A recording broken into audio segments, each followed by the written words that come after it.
The diplomatic chamber fell silent the moment Ambassador Chen stepped through the crystalline doors. Every vertebrate species in the Galactic Council had evolved some version of threat response, and right now, every single one was screaming danger. The Valkyra Queen sat motionless on her throne, her 6 eyes fixed on him with an intensity that had started wars.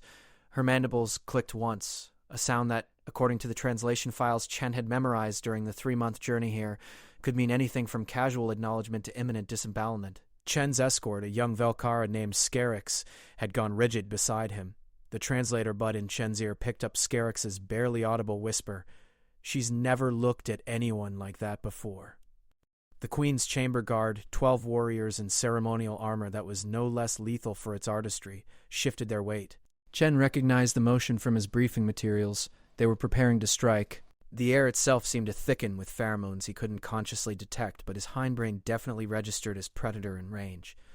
Earth's first contact with the Valkyra hive had been exactly 43 days ago. Humanity's second contact with any alien species ever. The first, the scholarly Thinnock, had welcomed Earth with academic enthusiasm and gentle warnings. The Valkyra were different. They ruled a third of known space through a combination of overwhelming military superiority and breeding rates that made rabbits look infertile. Their queen hadn't granted an audience to a new species in living memory. Until today. Until she'd specifically requested the human. Chen took 3 steps forward, following the protocol Scarix had drilled into him during the journey from Earth. Stop at the 3rd pillar.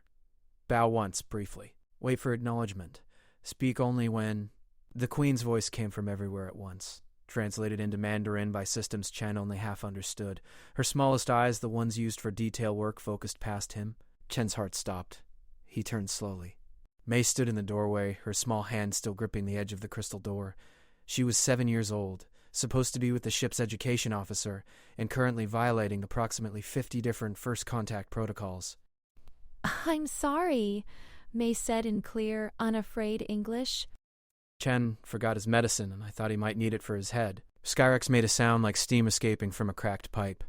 The Queen's attention shifted fully to May, all cease eyes converging. Chen's training evaporated. Every diplomatic script, every carefully prepared phrase, every contingency plan became ash in his mind. He took 1 step toward May, knowing it would probably trigger the guard's attack response, knowing it didn't matter. The Queen raised 1 primary limb. The guards froze. The entire chamber seemed to stop breathing. "Come here, small human," the Queen said. May walked forward without hesitation, her child-sized boots clicking on the polished stone floor.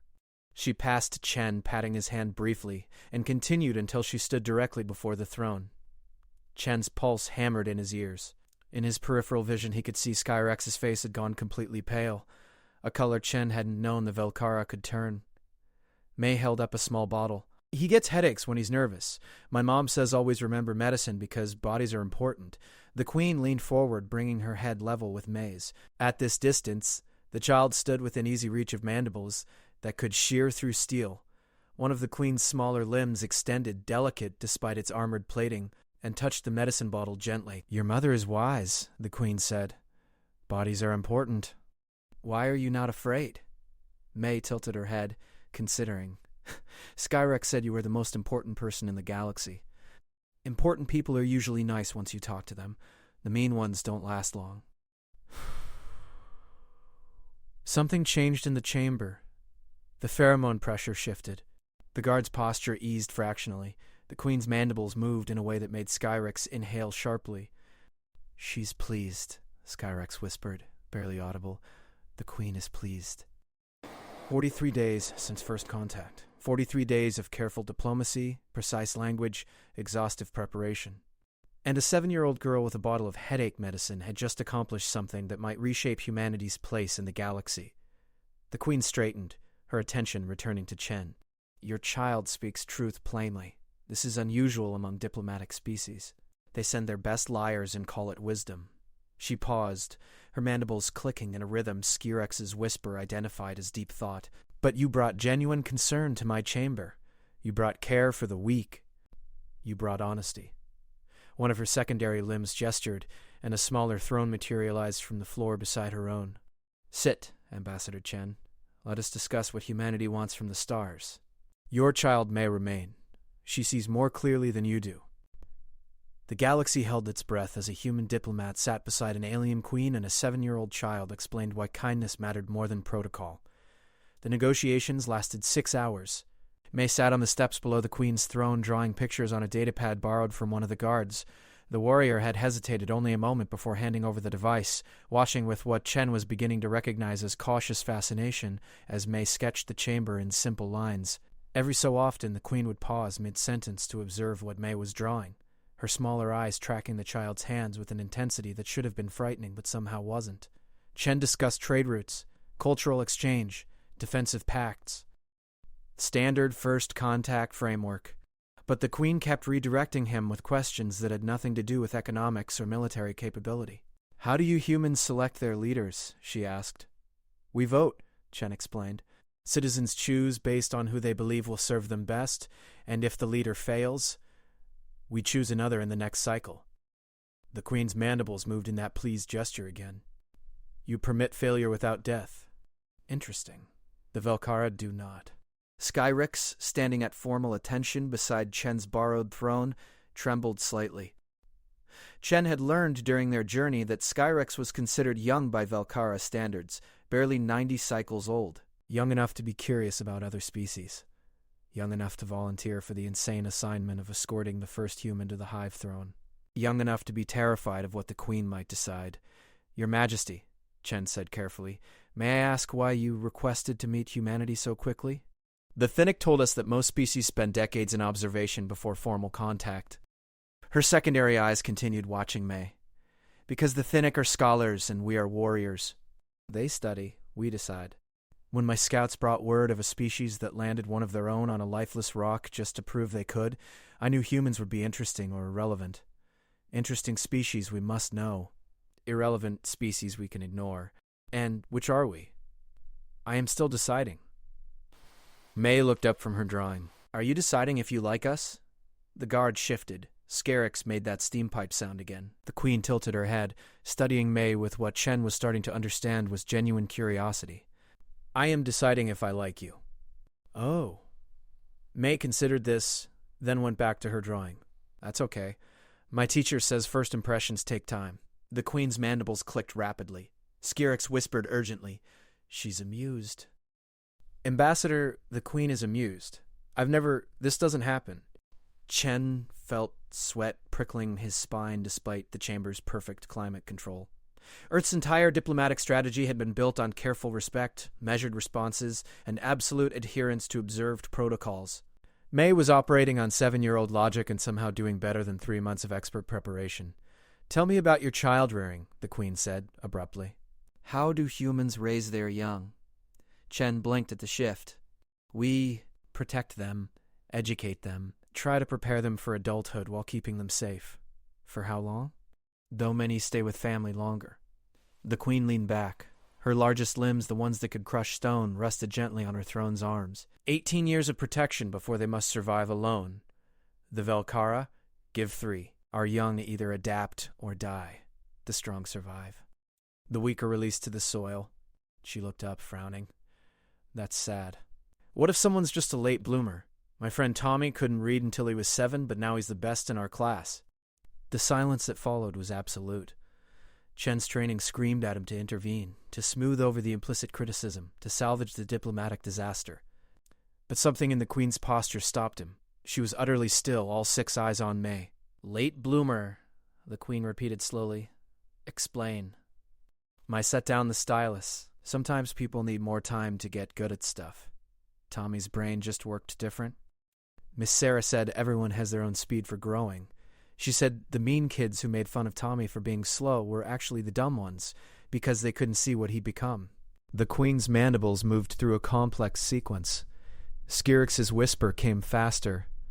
She's thinking. Deep thinking. "Ambassador, I don't have words for what this is." "Your teacher," the queen said, "values potential over immediate capability. She values not being a jerk," May corrected. "She says being smart means helping people get better, not just knowing you're already good." Chen recognized it from his briefing materials.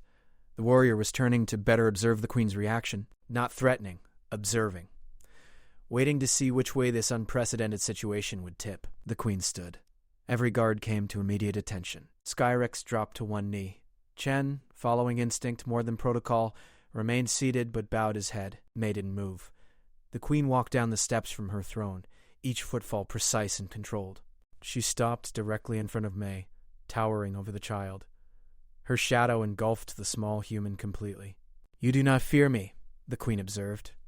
"You haven't done anything scary yet," May said reasonably. "Skyrex said you could tear apart starships with your mind, but you've just been talking. Talking isn't scary."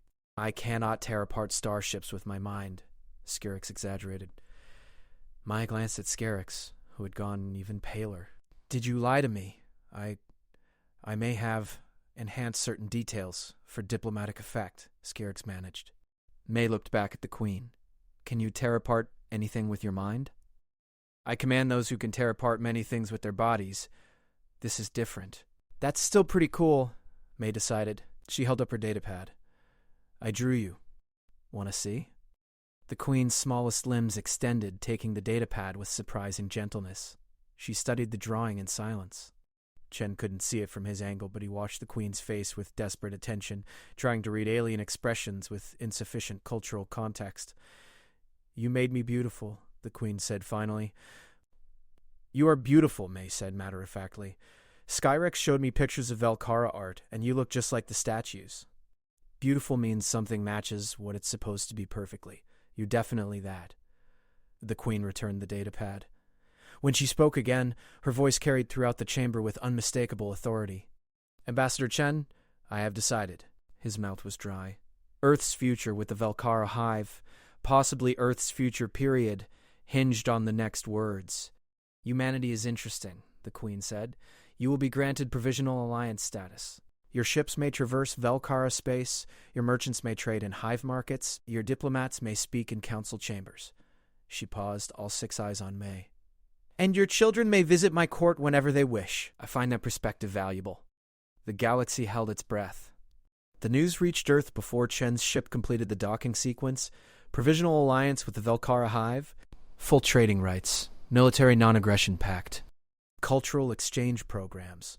The kind of agreement that usually took decades of negotiation, handed to humanity after a single 6-hour meeting. The media wanted to know how Chen had done it. What brilliant diplomatic strategy had he employed? What leverage had he found? What secrets had he uncovered about Velkara psychology? Chen stood in the debriefing room, surrounded by Earth's finest diplomatic minds, and told them the truth. "I didn't do anything." A 7-year-old girl talked to the queen like a person instead of a threat, and apparently that was revolutionary. The silence in the room was skeptical. Ambassador Williams, Chen's supervisor, and a veteran of the Thinnic negotiations, leaned forward. "David, we need the actual strategy. The real approach. We can discuss the child's role separately, but what was your core diplomatic framework?" "There wasn't one," Chen said. "I prepared standard first contact protocols. I memorized cultural briefings. I rehearsed 17 different conversation trees. Then May walked into the throne room with my migraine medication and threw out every plan by treating the most powerful military leader in known space like a substitute teacher. Dr. Sarah Kim, the xenopsychology specialist who designed Chen's briefing materials, tapped her datapad thoughtfully. The reports say the queen specifically asked about human child-rearing practices. That's unusual. The Velkara don't typically care about other species' family structures. May told her that humans give children time to develop at their own pace, Chen explained. She mentioned a classmate who was a late bloomer. The queen seemed genuinely interested in the concept. Interested how? Like she'd never considered it before. The Velkara cull weak offspring. It's documented in every briefing, but May presented an alternative perspective as casual fact, and the queen listened. A 7-year-old child challenged the Velkara's fundamental cultural approach to offspring survival. Williams's tone was flat with disbelief. May didn't challenge anything. She just explained how her teacher handled different learning speeds. She didn't even realize she was contradicting Velkara practice. Chen rubbed his temples, feeling the phantom ache of the migraine that had started this whole situation. The queen called it valuing potential over immediate capability. Kim's datapad clattered to the table. That's, if the Velkara started considering long-term potential in their offspring selection, it could change their entire civilization, Williams finished. He looked at Chen with something between awe and horror. "We sent you to negotiate trade routes. You may have accidentally triggered a cultural revolution." Chen thought about Mei sitting on the steps of the throne, drawing pictures while the galaxy's most powerful military leader paused mid-sentence to watch her work. He thought about the guard who'd lent her the datapad, the warrior's mandibles moving in what Skirix had identified as confused curiosity. He thought about the Queen's words, "You made me beautiful." "I don't think it was accidental," Chen said quietly. "I think the Queen wanted something we could give her. Not technology, not military alliance, not even trade access." He met Williams's eyes. She wanted someone to see her differently. "The Velkara are warriors. Everyone in the galaxy treats them as threats to be managed or weapons to be wielded. Mei treated the Queen like a person who might enjoy a child's drawing." Outside the windows, Earth spun in its familiar patterns, blissfully unaware of how close it had come to disaster and how strangely it had found salvation. Dr. Kim spoke first. "We need to interview the child. Understand her perspective. Document the interaction for future diplomatic training. Mei doesn't need to be turned into a diplomatic asset. She walked into that throne room because she was worried about me. She talked to the Queen because that's how she talks to everyone. The moment we make it strategic, it stops being what made it work." Williams considered this. The Queen invited human children to visit her court. "That's not a diplomatic courtesy. That's a standing request, with appropriate safety measures and supervision, but not as diplomats. As children." Chen surprised himself with the certainty in his voice. "The Queen sees enough calculation. Let her see genuine curiosity instead. The Council will want formal agreements," Williams warned. "Structure. Protocols. The Queen gave us provisional alliance status after one meeting.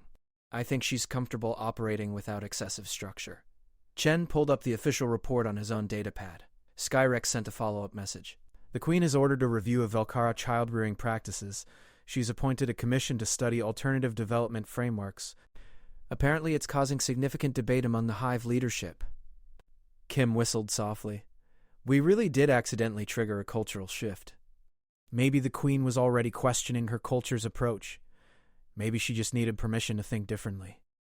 And a human child gave it to her." Chen remembered the way the Queen had studied Mei's drawing. The gentleness in those lethal limbs as she held the datapad, the tone in her voice when she said beautiful. She's lonely, Chen realized aloud. The Queen is lonely. Everyone treats her as a monarch or a weapon. Mei treated her as someone who might like a picture.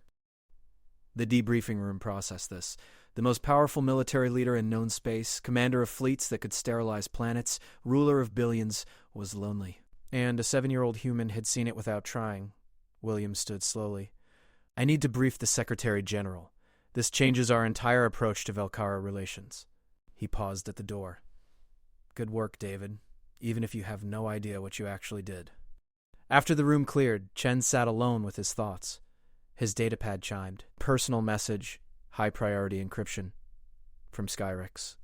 "Ambassador Chen, the Queen requests your presence again in 30 cycles. She asks that you bring Mei if possible. She wants to discuss human education systems in detail. Also, Mei left her drawing. The Queen has it hanging in her private chambers. This has never happened before. The court doesn't know how to process it. Neither do I. Be careful. Change is dangerous. But thank you for bringing it anyway." Skirix, Chen closed the message and looked out at Earth. Somewhere down there, Mei was probably back in school, telling her classmates about meeting an alien queen, making it sound like visiting royalty was as normal as a field trip to a museum. Maybe that was exactly what the galaxy needed. The second visit came faster than anyone expected. 28 days after the initial contact, Chen received formal summons to return to the Velkara Hive throne. The message was brief, direct, and included a specific addendum. The small human's presence is requested but not required.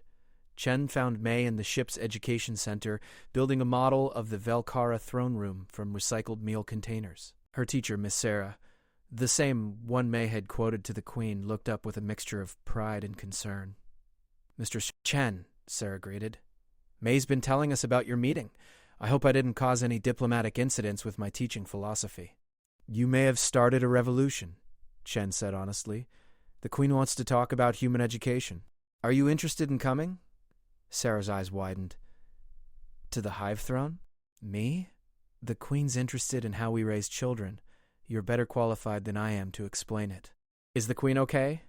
Is that why she wants to see us again? She'd captured the throne room's essential geometry with impressive accuracy. I think she's trying to understand something new, and she wants our help.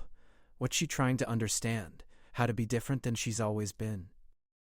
May nodded seriously.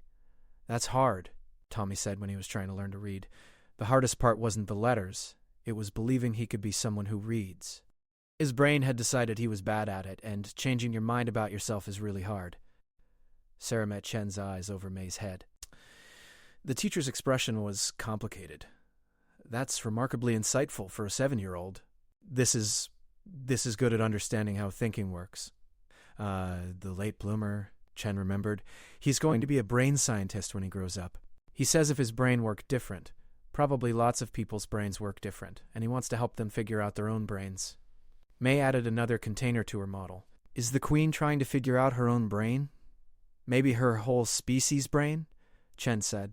And yes, that's very hard. This time, Chen had company beyond Skyrix. Sarah came, along with 2 xenopsychologists, a cultural liaison, and a security detail Earth's government had insisted upon. May seemed unbothered by the attention, spending the journey teaching Skyrix how to play Earth games and asking endless questions about Valkyra biology. Do you miss your family? May asked on the second week. Skyrix's mandibles moved in what Chen had learned was discomfort. The Valkyra don't maintain family bonds past maturity. I know my birth mother's designation, but we have not spoken since I left the nursery. That's sad, May said simply. Do you want a family?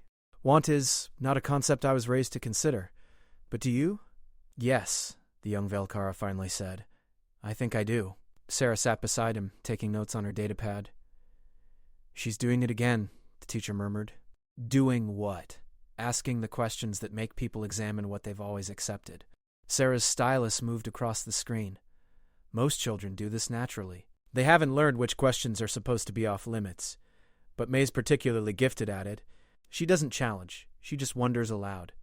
It makes people comfortable being honest. The Queen seemed comfortable with her. The Queen probably hasn't been asked simple, genuine questions in her entire reign. Everyone's too afraid or too calculating. Sarah looked up from her notes. Do you know what you're walking into, David? If the Queen is serious about reconsidering Valkyra childbearing practices, you're not just participating in diplomacy. You're potentially restructuring an empire. Change is dangerous, I know, and you're bringing a 7-year-old into it. The 7-year-old started it. The 7-year-old started it. Fair point. The Hive Throne world appeared in the viewports 3 weeks to the day after they'd departed Earth. The same crystalline structures, the same massive architecture, the same sense of overwhelming military precision. But something felt different. Chen couldn't identify what had changed until they were in the landing approach and he saw it. Gardens. Small plots of cultivated green among the geometric perfection. New construction that incorporated curves instead of rigid angles. Subtle changes, but changes nonetheless. Skyrix noticed him noticing. The Queen's orders, the young Valkyra explained. She said efficiency has a cost we haven't adequately measured.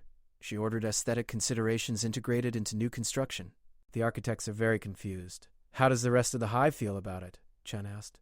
Skyrix's mandibles moved through a complex pattern. Disturbed, curious, frightened, hopeful, often all at once. The Queen has always been absolute. Now she questions. It makes others question, too. Is that bad? Ask me in 100 cycles, Skyrix said, if we survive the questioning. The throne room had changed, too. The guards still stood in precise formation, but their posture was different, less rigid, more observant. The Queen sat on her throne as before, but she wasn't alone. 2 smaller Valkyras stood beside her. Younglings. Chen realized with shock. In all the briefing materials, children had never been seen in the throne room. The Queen's mandibles clicked in greeting. Ambassador Chen, small human May. Teacher Sarah, welcome. I have been thinking. May walked forward without hesitation, just as she had before. Hi, your throne room looks nice. Did you change something? I changed many things, the Queen said. Because of you. What did I do? You showed me that beauty has value, that potential matters. That some truths I accepted were merely traditions I never questioned. The queen gestured to the younglings. These are from the recent hatching. Under our old ways, they would have been released to the soil. They tested weak in the standard measures. Chen's breath caught. Sarah gripped his arm hard enough to hurt. But I wondered, the queen continued, if perhaps they were simply late bloomers. So I kept them. I am teaching them myself. I want to see what they become. The galaxy held its breath. May smiled. That's really nice. Can I meet them? Yes, small human. You may meet them, and then we will talk about how your species nurtures potential. I have much to learn. As May approached the younglings with Sarah close behind, speaking to them in the same gentle voice she used with her students, Chen caught Scarix's eye. The young Velcora was trembling. She's remaking the hive, Skyrix whispered. The queen is remaking the entire hive. Because a child brought her medicine and drew her picture. Chen watched May show the younglings her toy from Earth, a simple stuffed bear that had somehow survived 3 diplomatic journeys. Watched the queen observe with all 6 eyes. Watched the guards shift from defensive posture to something almost curious. Not just because of that, Chen said quietly, because the queen was ready to change and needed permission to start. May just happened to be the one who gave it. The throne room filled with the sound of May's laughter as one of the younglings tentatively touched the stuffed bear. The queen leaned forward, mandibles moving in what Chen was beginning to understand was Velcora joy. Humanity had come to the stars expecting to find their place through strength or cunning or technological achievement. Instead, they'd found it through a child's kindness and a queen's loneliness. The galaxy would never be the same. And somewhere on Earth, 7-year-old children went to school, learned at their own pace, and never knew they were revolutionizing civilizations light years away. The negotiations lasted 3 months. Chen, Sarah, and May stayed in the hive as honored guests while the queen dismantled and rebuilt centuries of tradition. It wasn't smooth. Conservative factions among the Velcora leadership pushed back hard. There were formal challenges, heated debates in the council chambers, and at least 2 attempted coups that the queen's loyal forces crushed with efficient brutality. But the queen held firm. Every time opposition mounted, she would call for May. The child would come to the throne room, often with Sarah, and simply be herself. She'd draw pictures with the younglings. She'd ask questions about Velcora history. She'd tell stories about Earth. And somehow, the queen's resolve would strengthen. You remind me why I'm doing this, the queen told May during one particularly difficult session. The old ways are strong. The old voices are loud. But then I see you teaching my younglings patience, and I remember that strength takes many forms. Chen documented everything. The debates, the reforms, the slow, painful shift in Velcora culture. Earth's government wanted constant updates, strategic assessments, risk analyses. Chen sent them observations of children learning together across species barriers and wondered if they understood what they were really witnessing. The breakthrough came during the 3rd month. A senior Velcora commander, one of the queen's oldest advisors, entered the throne room with formal challenge posture. Chen recognized it from his briefings. This was how the Velcora initiated leadership contests. You weaken us, the commander declared. You preserve the weak. You waste resources on those who should strengthen the soil. This human corruption will destroy the hive. The queen rose. The entire court tensed. This was it. The moment when tradition and change would clash directly. May stood up from where she'd been sitting with the younglings. She walked to stand beside the queen, a tiny human child next to an alien monarch. Excuse me, she said politely, but you're wrong. The commander's mandibles clicked in shock. The small human speaks in challenge? I speak in correction, May said, using a phrase Sarah had taught her. You think keeping the younglings weak means the hive gets weaker. But it's backwards. The hive gets stronger because now you have more kinds of strong. The commander hesitated. Explain. They're not good at fighting stuff yet, but one of them can solve puzzles really fast. One of them notices things other people miss. One of them can remember everything they hear. That's all strong. It's just different strong than you're used to. Battle determines survival, the commander stated. But you're not always in battle, May countered. And when you're not fighting, don't you need people who can think different and notice different and remember different? She looked up at the queen. That's why you have advisors, right? Because even queens need different kinds of thinking sometimes. The queen's mandibles moved. The small human sees clearly. Commander, your strength has protected the hive for 70 cycles. But you also know strategy. You know that unchanging forces become vulnerable to unexpected attack. She gestured to the younglings. These are my adaptation, my unexpected strength. Perhaps they will fail. But perhaps they will survive what our traditional strong cannot. The commander studied the younglings for a long moment.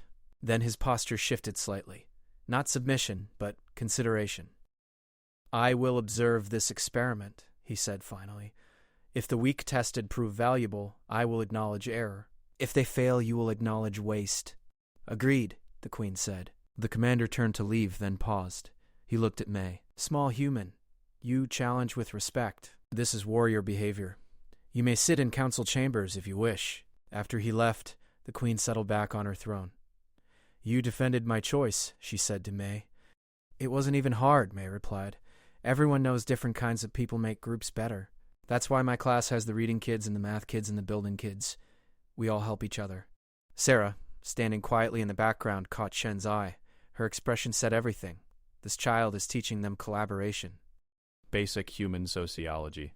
And they're treating it like revolutionary philosophy. That night, Skyrex found Chen in his quarters. The young Valkara looked exhausted but excited. The Queen is reforming the testing protocols. Not just for younglings, for all hive roles. She's creating new categories, new ways to measure contribution. Skyrex's mandibles trembled. Ambassador, she's redefining what it means to be Valkara. How do you feel about that? Chen asked. Terrified, Skyrix admitted. Everything I was raised to believe is being questioned. My place in the hive hierarchy was clear. Now it's uncertain. A pause? Also hopeful. I was never strong in traditional measures. I succeeded through persistence and luck. Under new measures, perhaps I have value I never knew. You have value, Chen said firmly. You've been crucial to this entire process. Your openness, your willingness to question, your kindness to May, those matter. Skyrex's posture shifted slightly. In old Valkara thinking, kindness is weakness. What do you think? I think kindness is strength that doesn't need to prove itself through violence. And I think I learned that from watching May. And I think the Queen learned it too. The final week brought unexpected visitors. Ships from other species, drawn by rumors of change in the Valkara hive. The Thinnic sent scholars. The Praxian Collective sent observers. Even the reclusive Shantari dispatched a small delegation. They all wanted to know the same thing. Was humanity controlling the Valkara Queen? Was this some elaborate manipulation? What strategic advantage had Earth gained? The Queen received them all in her throne room, with May sitting on the steps drawing pictures and the younglings playing nearby. She let the visitors see exactly what had changed and how. No control, the Queen told the Thinnic delegation. No manipulation. A small human showed me that strength takes forms I had never considered. I chose to listen. This is not weakness. This is evolution. The Thinnic scholar, an ancient being who'd witnessed the rise and fall of civilization, studied May carefully. Child, she said in heavily accented English, do you understand what you've done? I brought Mr. Chen his medicine? The scholar's breathing holes fluttered. Thinnic laughter. Yes, and changed the galaxy in the process. This is very human, I think. You stumble into significance. We prefer to call it being friendly, Chen offered. Friendship as political force, the scholar mused. The Thinnic will need to update our models of human behavior. You are more dangerous than we calculated. Dangerous? Sarah stepped forward, protective. Dangerous to old orders. To rigid thinking. To fear-based hierarchy. The scholar gestured to the younglings. You make others want to be better. This is indeed very dangerous to those who profit from others being worse. The Queen's mandibles clicked in agreement. The Thinnic sees clearly, humanity doesn't threaten with weapons. They threaten with hope. This is far more powerful. As the diplomatic visits continued, May became something unexpected, a symbol. Not of humanity specifically, but of the possibility that rigid systems could change, that ancient traditions could evolve, that power could choose gentleness without becoming weak. The younglings thrived. All three showed aptitude in different areas: strategic thinking, pattern recognition, interpersonal mediation, skills the Hive had never formally valued but desperately needed. The Queen showcased them proudly, proof that her experiment worked. But it was the smaller changes that Chen found most significant. Valkara warriors started asking questions instead of assuming orders were absolute. Scientists proposed unconventional research. Artists in a culture that had barely acknowledged aesthetic value, began creating works that prioritized beauty over function. The hive was becoming something new. On the final day before Chen's scheduled return to Earth, the Queen requested a private audience. Just Chen, Sarah, May, and herself. No guards, no court, no formal protocol. They met in the Queen's private chambers, a space no outsider had ever seen. It was surprisingly simple. Functional furniture, efficient lighting, and on one wall, May's drawing, carefully preserved and prominently displayed. "I wanted to speak before you leave," the Queen said, "to say what I could not say publicly." She settled onto a resting platform, her posture more relaxed than Chen had ever seen. "I was lonely. For most of my reign, I was surrounded by subjects but isolated by role. Warriors respected my strength. Advisors feared my judgment, but no one simply saw me. That sounds really hard. It was necessary. A queen cannot be weak, cannot show doubt, cannot admit fear." The Queen's smallest limbs touched May's hair gently. "Then you walked into my throne room, worried about your ambassador's headache, and treated me like I was just another adult who might need kindness. No fear, no calculation, just genuine concern." "You were nice to me," May said simply. "So of course I was nice to you. This is not of course in my world, small human. This is revolutionary. I do not know if my reforms will succeed. I do not know if the hive will accept these changes long term. I do not know if I am building a stronger future or destroying a functional present. But I know that I cannot return to what we were. Your species has shown me that we could be more. Your Majesty, the changes you're making, they're profound, but they're also happening very quickly. Change needs time to take root. Have you considered a more gradual approach?"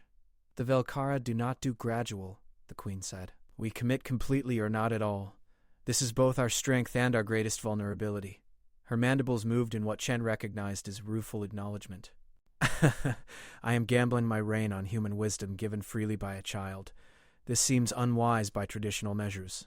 But traditional measures would have kept me isolated and the hive unchanged. So I gamble." "You're not gambling alone," Chen said. "Earth stands with you. If you need support, resources, expertise, we'll provide what we can." "I need nothing material," the Queen said. "I need the galaxy to see that strength can evolve. That power can choose peace without surrendering authority. That an empire can change course without collapsing." She looked at May.